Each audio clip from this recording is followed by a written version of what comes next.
Okay, so Siri asked us about our experience with code.org.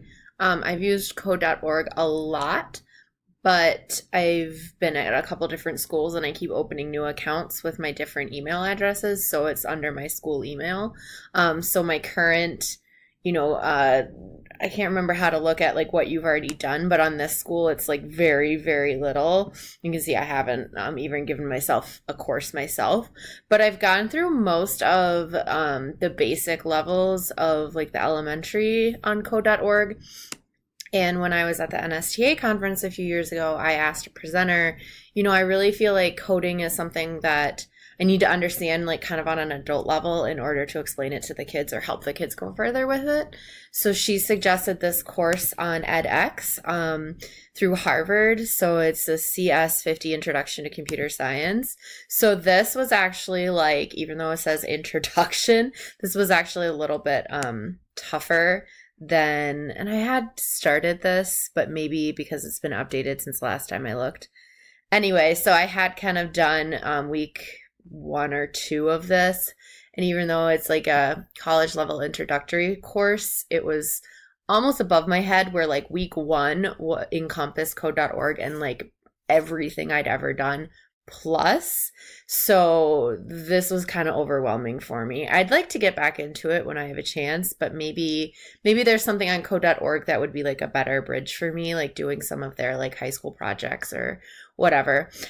So then one project that I started to do was this hockey game, and it didn't quite end up ever working out the way I wanted it to. Like I kind of got this guy to move around and a cheering sound if you got the puck in the goal, but it's just kind of clunky right now. But I'm pretty pleased with how much I've done, and I opened the editor view so that you could kind of see like this started out with zero code over on this side. And so I added all of this myself, and I mean I'm pretty proud of that, even though I never quite got it to work the way I wanted it to, but this was kind of like from scratch on the website Scratch. Yeah, so this is the most complicated coding thing I've done on my own. And I've done code.org. I did a lot at the first school I taught at in Lino Lakes because it was a STEM school. So it was a school-wide initiative that everyone was doing Hour of Code and coding beyond that, and my kids loved it. And then at my last school, I think I might have been one of the few that participated. I wasn't the only one, but we did do some coding, and we had robots at that school too. And then at my current school, I haven't done that much with coding yet, just because I feel like I mentioned in another comment on Google Classroom, there are a lot of constraints on my time. I only see the kids every other day.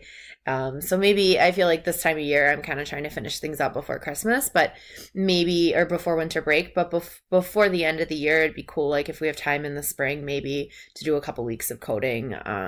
Because I mean, that's science, um, even though it's also like more of that like technology piece of STEM, and I'm not really STEM, I'm just science, but I like it. I enjoy it. I think it's so good for the kids to have that practice of thinking through problems logically, step by step, and troubleshooting. And, I feel like, especially at one of the schools I'm at now, my kids are really bad at taking initiative and figuring things out and sticking with things and dealing with frustration. And I think it would be really good for them to do it in that like structured way. So that's my experiences with coding.